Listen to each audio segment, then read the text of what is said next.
Sanbonani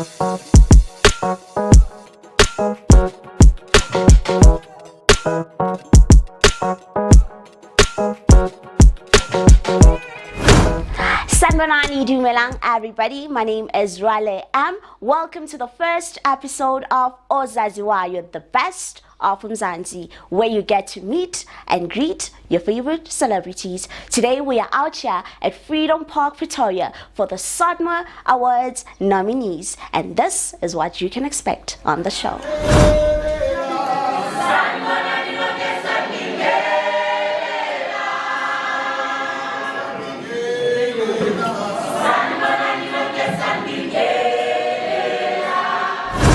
Ladies and gentlemen, sanibonani sanibingelela dumelang bahayethu. My name is Themba Zulu. Silana namhlanje kuma SADMA Awards njengoba nilibona nalikhasi lethu lozaziwayo from Ozaziwayo. We are here to cover ama nominees. Ulweni bantwana bomgqubu abantwana bomthonyama uThemba Makeleni ka intaba yaseDubai bathi umakhophenyoka inyanga kaMndende, the one and only guy bathi yajo ome ngaphambi kwenu bathi untonja itshe lekantonja ambila livula ngamadodvula zinkonjane eyindizela phezulu kusho mina isiqhwaga somfazi Unzuzo K wakangcobo a musician, a producer and a manager. Telemary Arnold Mukwewo by the stage name Papatile. Coming up on the show, we get to meet the nominated artists and groups, sponsors and business support, best social media influencers, best community radio presenters, as well as the honored legends of the industry.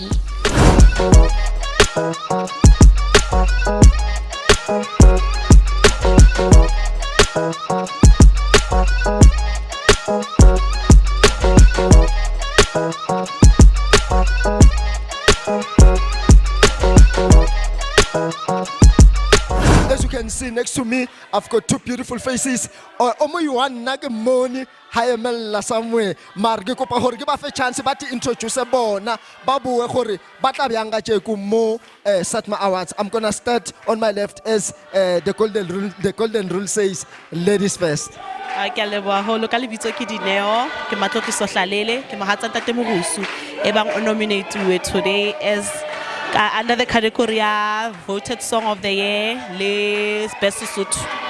Okay, as much as mo introduce itse ke kopa le yena at introduce hape. Ka lebitso nna ke Mahlatse Mabote ke tsamala isi rekile for to for artists tsa rona. Okay, so le ikutla byanga tje ku ka this nominee because this is such a big nominee to be nominated in the SADMAs. How do you feel about this nomination? Re ikutlwa re le motlotlo haholo ebile re le proud ho bontsha gore SADMA di tswelisa pele ho ntlafatsa ditso tsa rona re le batho ba Afrika Borwa. Taba seDubai siyajabula kakhulu ukuthi sibe nawe la namhlanje. Uzizwa kanjani ngokuthi ube nominated ku SADMA Awards namhlanje? ngiyajabula kakhulu ngengiqamba amanga izinga leli ebengingayitshela ukuthi lizosheshe lifike manje umuntu esahlanganisa kanzima kanje, kodwa kuyangijabulisa kakhulu futhi kuyangikhombisa ukuthi maningi amanye ama opportunities azovuleka sisaya phambili.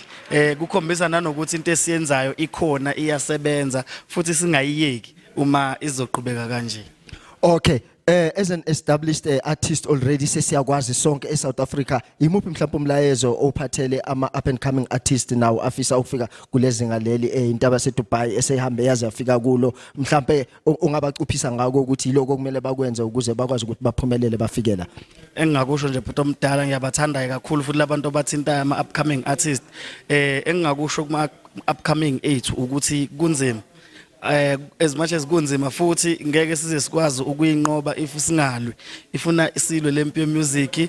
2 into ebaluleke kakhulu ku music consistent, ungawenza music namhlanje uphinde uwenze next month. Music ufuna uwenze and unesikhwela ukwazi ukuthi wenza music uyajive ispansula ngala uyadweba yabo. Music ufuna uwenze wona. 3 invest in your craft. Anything nje edinga ukuthi uyikhiphe imali mawenza music ikhiphe because is compete nabanye abantu laba faka 100k kuma craft wabo yabo. So let's try by all means ukuthi lokho kuncane sikwazi ukufaka sithi sisakwazi ukuyibambeka asikufake ku music, because without ukusponsora icraft yakho you won't go anywhere. Compete nabanye abantu abafaka imali enzima kakhulu la.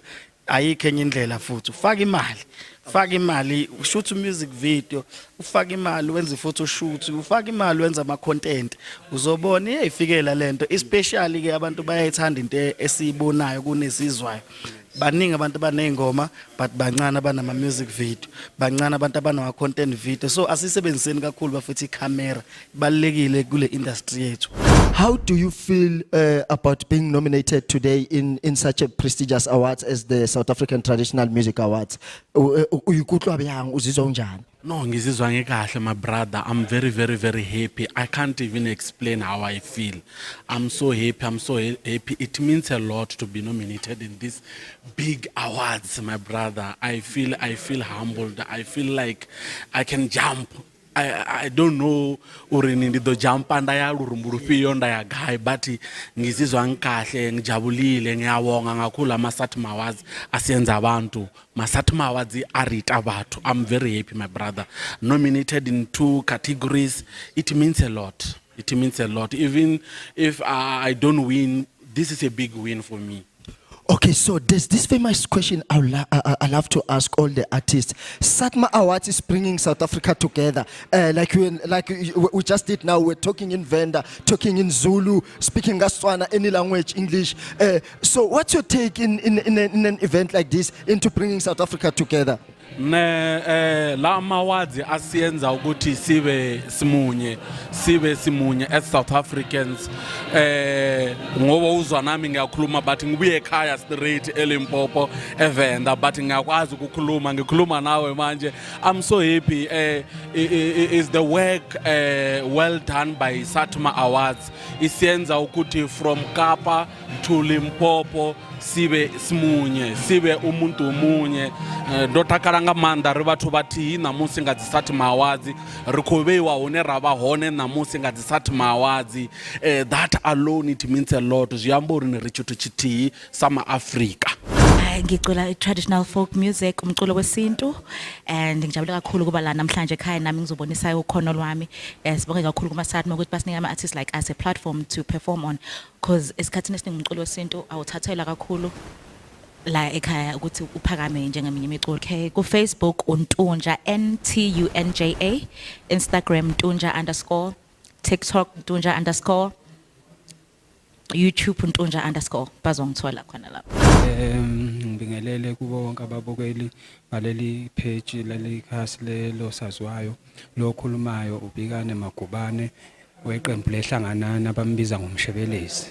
Iqembu lehlanganani ke iqembu nje lidala lesicathamiya. Abantu bayalazi nje ngengoma zalo umhlaba ngikwenzeni oValentine. Awusiyabonga. Manje ngisacela ukuthi ukuchazela ababukeli bethu ukuthi wena namhlanje uhlanganiswa yini nalomcimbi omkhulu kangaka esihlangane ngawo la ePitori namhlanje. Kubabukeli ke njoba ngibona ngila ngumshebelezi weqembu lehlanganani ngoba ihlanganani iye anominator la kumaSATMA ingene kwicategory ye acapella okuyicategory yesicathamiya.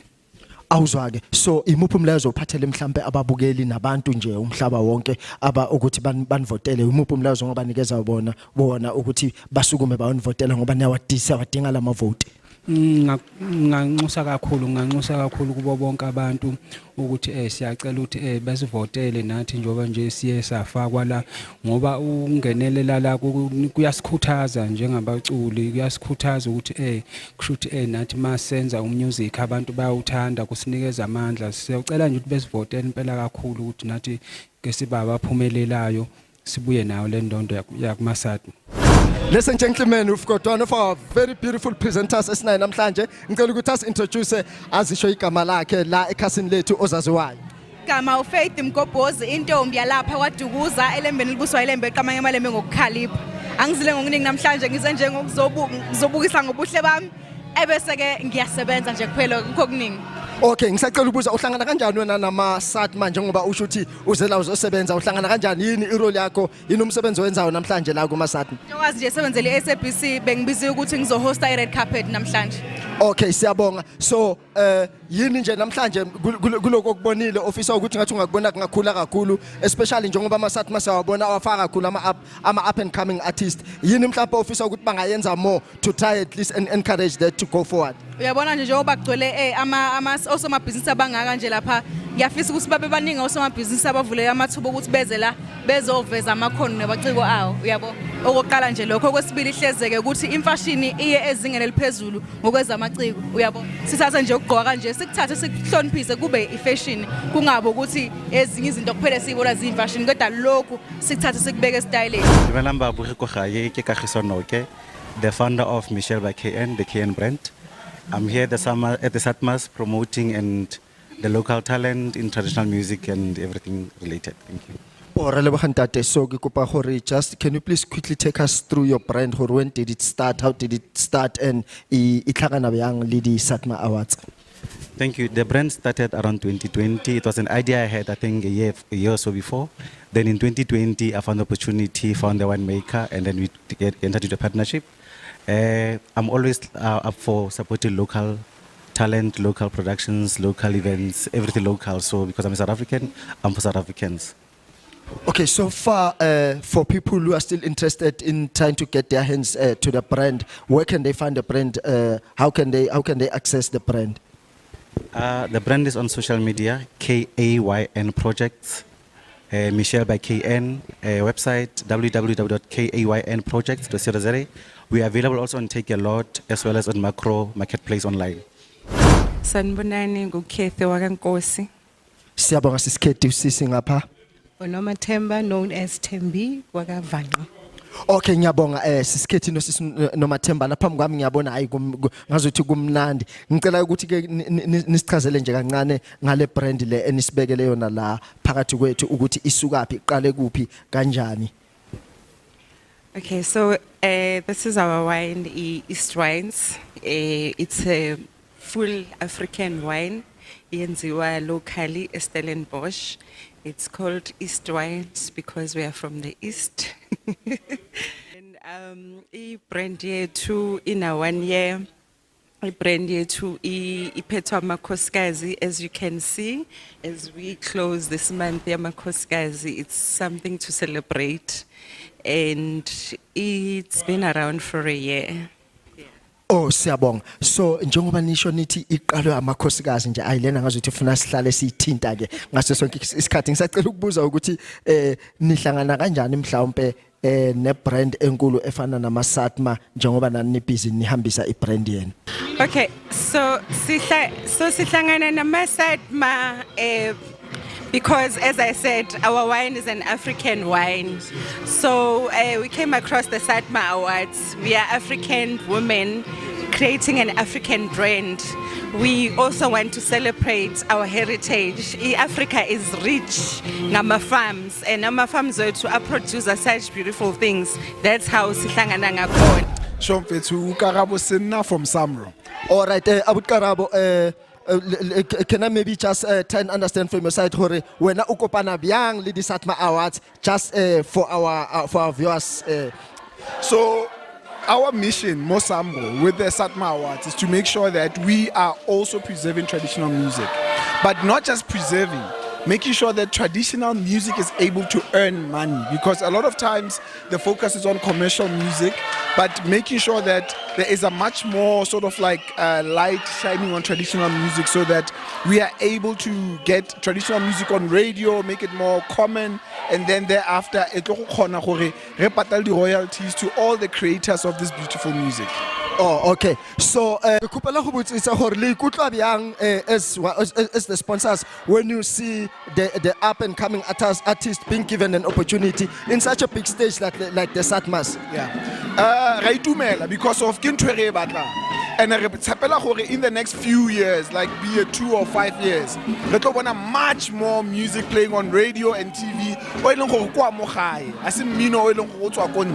And at the end of the day, we the artists royalties to the artists selling not radio TV. All right, thank you so much for your time. Molweni babukele emakhaya igama lami ndingunasi Zomndende ndisuka eXhorha eMpuma Koloni. Awuzatshisa man. So ngisacela ungitshele namhlanje as much as I had ukuthi uhlangana nani naMaSATMA, but ngicela wena utshela ababukeli kuvele from wena kusho wena ukuthi uhlangana kanjani naMaSATMA namhlanje. ndiye ndafumana isimemo sekuba mama inxalenye yalo msitho wanamhlanje. Xa ndifika apha namhlanje ndafumanisa into yoba ndingomnye wabantu abachongiweyo best traditional social media influencer. So ndiyabulela kakhulu for eli thuba lithe lavuleleka kum namhlanje. Igama lami nguSithembiso ngumuntu othiwa ngwamthetho abaningi bangazi njenge-MC Sithera into ezimnandi lapha kwi-Alex FM 89.1 Elevate Your Mind. Isiteshi somphakathi esilaphana nge-Alexandra emphakathini nje lesike ngempela esidla abantu futhi sesineminyaka ke elinganiselwa kwenkululeko yala eNingizimu Afrika 30 years segaming from 1994 kuze kube manje njengoba ku-2024. Chesa Nyamboze mfethu ngizwile ukuthi unominatiwe namhlanje. Ngizwile basho bathi unominatiwe. Yimuphi umlayezo uphathela ababukeli bethu ukuthi lamavoti siwathole na kanjani? Mfowethu uyabona nje abalaleli nje ngizoqala ngabalaleli bahamba phambili kakhulu enhlizweni yami nje ngithi ke abalaleli angazi ngize ngibaphoxe noma ngi-on air. So nje ngoba nginominatiwe nginominathelwe khona ukuthi ibona abangathini abangineze support futhi ngiyabathembisa ukuthi le ndondo le esinominatwe kuyona kwi-best community radio best community radio presenter iyona ngempela sobuya nayo ke kulonyaka ngoba uzokhumbula unyaka odlule sangena sabuya amakhanda ebomvu sishayiwe enye insizwe yangapha eCape Town kodwa ngithi kulonyaka impela kuyocaca impela yobanjwe eshone nayo. Awuzwakali. Kodwa ke ukuze mhlawumbe ukwazi ukuthi sikhuphule ama voting ngespeed because I can hear ivoice yakho uma ukhuluma ukuthi hayi insizwe yasemsakazweni lena kanjani. Balalele isikhathi bani basebenzise ipindlela ukuthi bakhona ukulalela bazokhona ukuthi bakhuphule ama vote. Right ngemfowethu yazi nje kulula kakhulu mfowethu njalo nje ngomgqibelo from 12 kuya ku3 ntambama siyatholakala ku89.1 mabo seGold namaphethelo 1 futhi mangabe ungaphandle kweGoli kulula uvela ugijime nje lapha na ke ku-internet uvela www.alexfm.org okanye ugijime uye ku-TikTok uye kwi-page le Alex FM ukuthi yona Alex_FM noma uye page lami namhlanje ngimangisaza nge-live uMC Sithera into ezimnandi nje ayijiki na ku-Facebook sikhona futhi isiteshi si-Alex FM 89.1. We babukeli lana ngirepresenta inzabuko traditional music siphuma le Mpumalanga le eNelspruit umculo womswati umculo wamaswati lona esiwenzayo siyacela ukuthi nisivotele niphume nje ngeinkani sama Africa bafowethu nisivoteleni. Yimake nangabe Nkosi yami mina emntwana kethu ngicela sikhulume Siswati. Ngikhuluma onke amalanguage la khona eSouth Africa. Ngisacela ukuthi ubatshele ngeSiswati ukuthi wena namhla udiva njani ukuthi utomela eMaswati kulomcimbi lomkhulu kangaka ama South African Traditional Awards. Ngidiva ngithokote kakhulu ukuthi siphakamise sive sakangwane. Siphakamise umculo wamaswati ngobe singemaswati imculo wethu awanzanga ngaleyo ndlela leyo yabo kodwa manje sifuna ukuthi imculo wethu uvakale umhlaba wonke neSouth Africa yonke. Okay ngiyabonga labafuna kuwathi ukuthi umculo wakho utholakala kuphi bakusearch kuphi na kuphi. Inzabuko traditional band ko wonke ama mainstream na ku social media khona Facebook, Twitter na what do they call this? TikTok. Oh. Yes. All right. Okay, siyabonga sikufisela inhlanhla mfowethu Nzozo. Thank you very much. Thank okay, you. Igama lami uZowa kaNompula ngihlala khona la eJoburg. Okay, so Sizo ngisacela ukubuza uhlangana kanjani wena nama Satma Awards namhlanje njengoba siyakubona uze uzimisele kanje. This is a traditional Satma Awards. So ngihlangana ngokuthi ngibazi labantu the founder ngimazi from KZN. Sikhona nokubavotela. Alright siyabonga so njengoba ngiyazi ukuthi mhlawumbe uzobukhona noba sekwenziwa ama awards abantu abafuna ukukulandela before sofika eThekwini masesenza ama awards bakulandele kwapha ama social media lawa ngiblocke ku ngikhona ku social media ngikhona ku Facebook ngikhona ku Instagram Twitter eZonompula uzongithola la na ke Masikho Ezekiel Izimajila. Dankie ntate Ezekiel ngikhophela go botsisa ke bona o tshwere hey dilo tse pila mo letsohong la hao go etsagalang fa. My brother, sometimes when you live and going through a hell lot of problems and challenges, you never even imagine you finding yourself at a state where I am right now.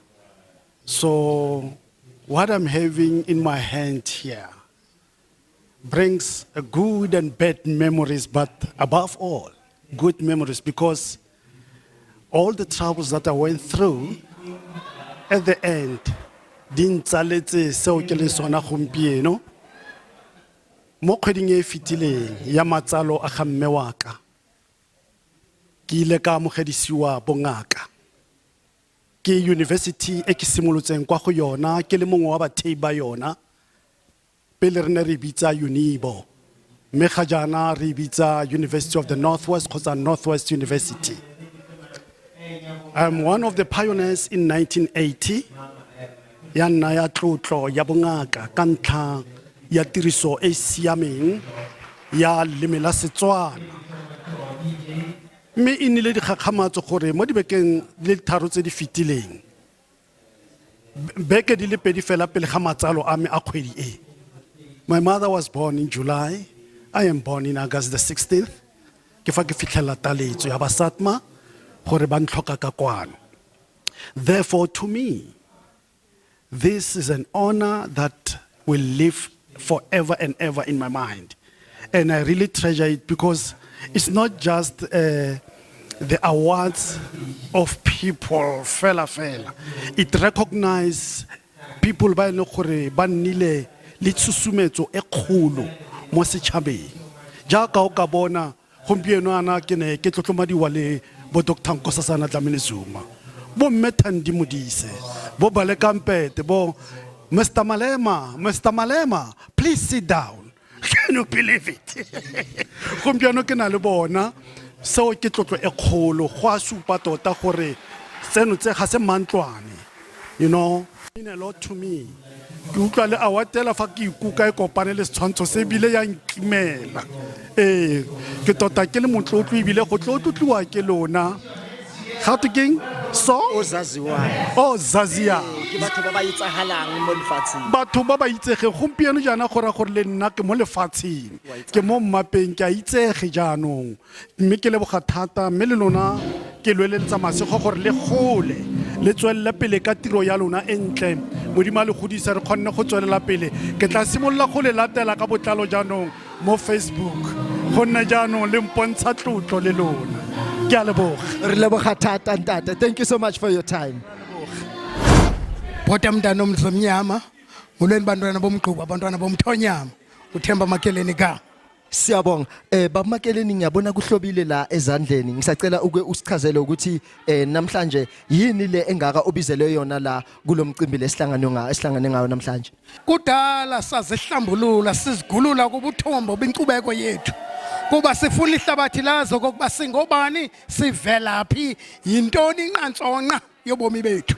Awuza siyabonga babuthemba njengoba ubona sihlangene lana kuhlangana amasiko ahlukahlukene kukhona amaXhosa abaTswana amaPedi amaTsonga amaZulu yonke inhlobo esinayo eSouth Africa kusho ukuthini lokhu kuthina sinjengabantu abamnyama kuwe.